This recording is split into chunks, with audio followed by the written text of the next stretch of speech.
people hear planning enforcement, they often think about conflict and rules and paperwork. Today's session is about something very different.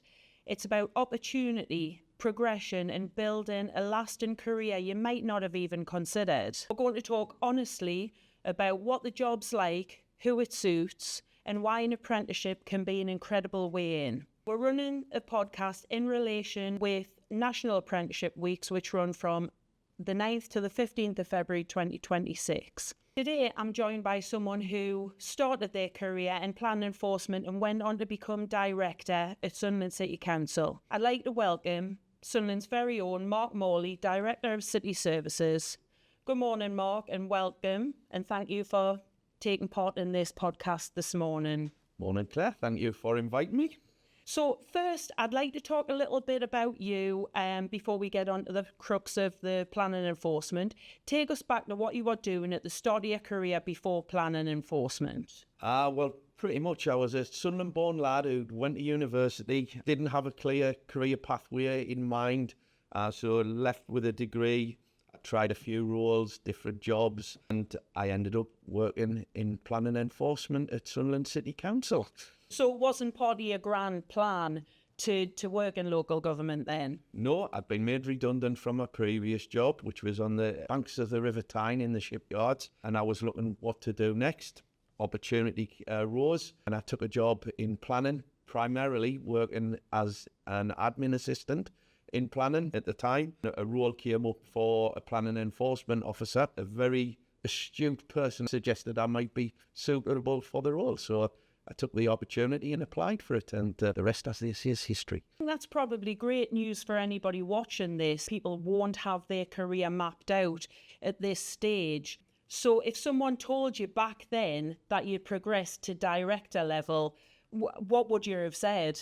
I just wouldn't have believed them at the time. What I would say is opportunities arise. What you've got to do is be bold and take them. So from taking that step into planning enforcement, opportunities arose as I worked through my career. And yeah, we've ended up where we've ended up as Director of City Services for Sunderland City Council. So come full circle. Local lad did good then. For someone who's never heard of planning enforcement, how would you explain it? It protects those from adverse impacts of development. So it looks after people. I think a lot of people will see it as just enforcement, but it's not. It's about monitoring. It's about proactively engaging with people. It's making sure things are built correctly in line with the approval. And it's also about providing support and guidance to people. It's about advice and guidance. And I think people who mention the word enforcement, it can be a bit of a dirty word from what you're saying. It's not like that at all. I think maybe enforcement gets a bit of a bad rap. It's all about communication and going out there and helping people to understand the rules around planning legislation. It's not enforce. It's negotiate, it's communicate, it's reach a resolution that works for both parties. And it's about being able to communicate as much as anything else.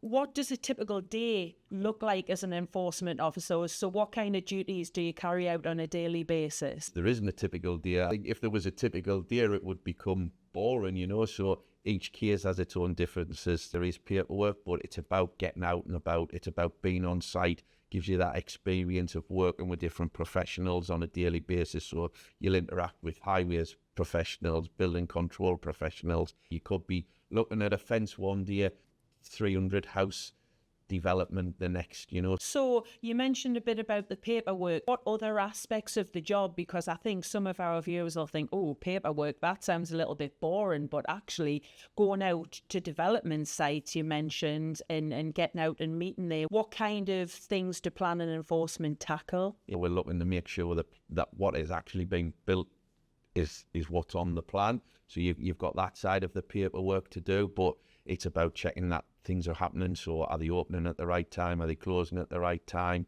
Are they using, the right facilities on site whilst the development's taking place to protect the highway? So are they using wheel washers? Have they got the right systems in place on site, etc.? So it's multifaceted. You've got to document your site visits. You've got to, when you do the formal action, you do your notices, etc. But that is not all it's about. The vast majority of it is engaging with people, and that's the positive and the good thing about the job. I think it sounds like there's a lot of variation in there. Sounds really quite exciting. I'm certain there are myths and misunderstandings. So what do you think are the myths and misunderstandings about this profession? I think what people will think is telling people no and telling them to take things down. I think that's probably the myth I had when I was in planning enforcement. It's about saying no. I think it's not. There is a need for formal enforcement when things are wrong, but what we always try and do is negotiate. We'll always try and come to a resolution somewhere. Obviously, there are times you can't, and that's when you get into the formal side of it. But I think it's so much more than that. You get to work with professionals across a broad spectrum. So, on any given day, you could work with a highways engineer, a building control officer, a solicitor. You could be working with a site manager who's responsible for building 400 houses somewhere in Sunderland. You look at the development that's gone on within the city here, and we're sitting in City Hall here, and we've got massive development along the riverside. There will be involvement for planning enforcement there at some point, even if it's just monitoring compliance and monitoring conditions of that planning permission. So you get involved in the big stuff. So that, the myth buster is it's just saying no. It's not. It's about enabling the right development in the right place. So it's not about trying to catch people out. It's more about problem solving and fairness.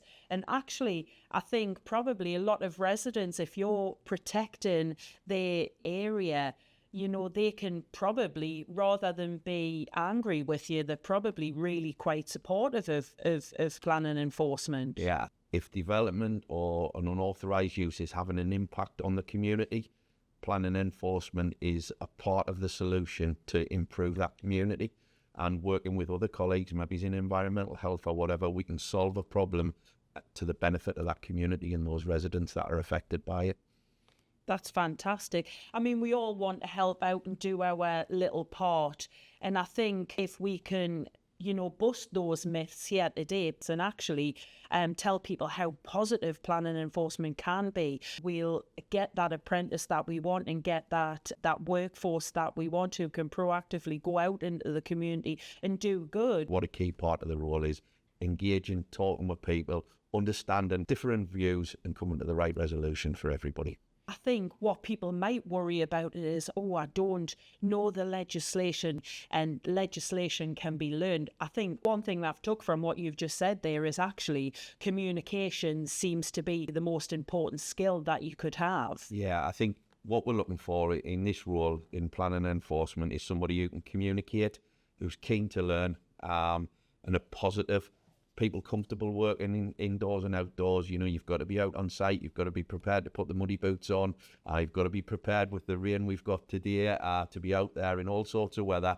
But we're looking for people who want some variety in their working life. We want people who want to be challenged on a daily basis. But you don't need a planning knowledge. I didn't have any planning knowledge when I started the role. You can learn that. What we're looking for really is somebody who's enthusiastic, positive, and wants to really make a difference. And I think if you've got those skills, we can teach you the planning legislation, we can teach you the knowledge, we can show you how to draft a formal notice, etc. What we want is somebody, the right person.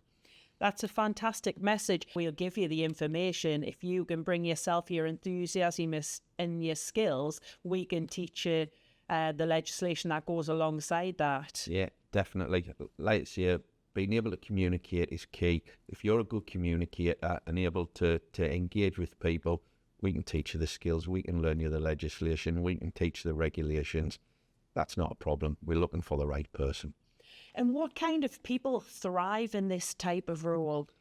I think people who are keen to make a difference, but we're looking for somebody who just wants to grow, develop, learn new things, learn new skills, but also we need somebody who's enthusiastic, who's outgoing. We need somebody who'll be able to communicate. We can develop a person. And if I look at myself on day one of my enforcement journey to day 365, then I was developing every day and I was a different person. Move ahead 4 years later, when I took on my first senior role, I was a different person. And that's what we're looking for, somebody who is keen to develop, learn and grow. Do you need to know anything about planning? Because, before I did this job, I didn't really know what planning was. Do you need a planning background? Do you need a degree? you don't need a degree. That's why we're doing this as an apprenticeship route. We want to bring somebody in and we want to mould them and develop them and encourage that growth in somebody. But like you, I had no planning background. I'd worked in a shipyard, I'd done various other roles, etc. But we want somebody who thinks this might be a role for me, who's enthusiastic and got the skills. Like I say, we can teach them the legislation, the regulations, etc. It's about having the right personality.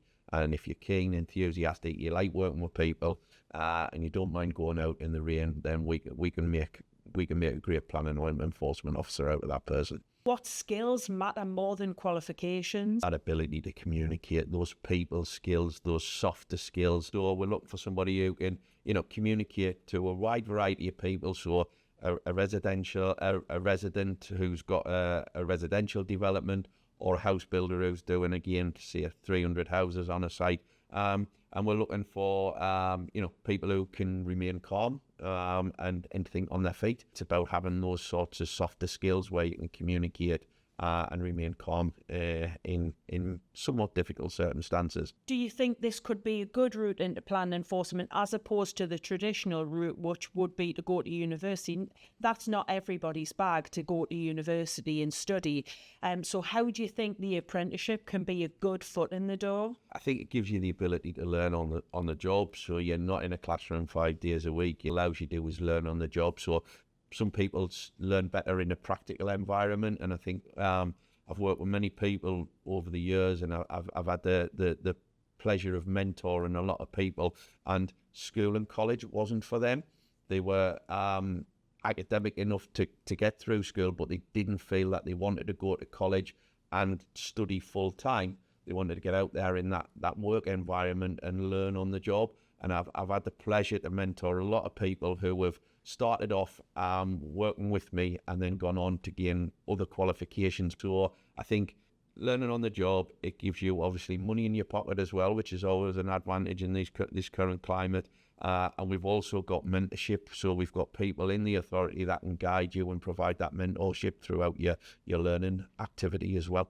So what support did you receive early in your career, and how is it better now? I had a great manager, a great team around us, lots of experienced people. Being an apprentice now gives that extra layer of support. So obviously you get the support from the college, but you'll also get the apprenticeship support within the council. So we've got specific people that look after apprentices and can give them not just that, not necessarily the training around the college work, but just that support in transitioning to a working environment and transitioning to a working life in a local government setting. So I think it's a great opportunity for somebody to come in, get a career, and also have that support to know that you're not on your own and there's people there to support you as you move through your apprenticeship. What would you say to somebody who worries they're not academic enough? I'd say don't worry about that. There's obviously a minimum requirement. I've had the pleasure to be able to mentor and develop a lot of people, and they felt school, college, university wasn't for them, but they had the skills that we needed. And once you get into an environment where you enjoy the work, then the study becomes less of an issue. We're looking for people who we can work with and develop and mentor, and I'm sure if you meet the minimum criteria, we'll be able to develop you and make you into a really good planning enforcement officer. You've been on both sides, both as when you were learning yourself, coming in at the start of your career, and obviously mentoring apprenticeships through the apprenticeship scheme. So how does the learning compare classroom versus on the job? I think you will gain so much more from being out there in the real world environment, working with different professionals, on different development sites, working with experienced planning colleagues like yourself, to be able to give them that guidance. So I think if sitting in a classroom's not for you 5 days, then this is a perfect opportunity to really, really develop yourself as a person, develop those skills, and really get yourself set on a good career path. So obviously you've progressed from planning enforcement up through the ranks to city director where you currently sit. Are there any key moments that help you progress? It's about taking opportunities when they came about, but having good managers, good mentors, good leaders. I've had the pleasure in local government to work for some fantastic people, and what I've done is I've learned from them.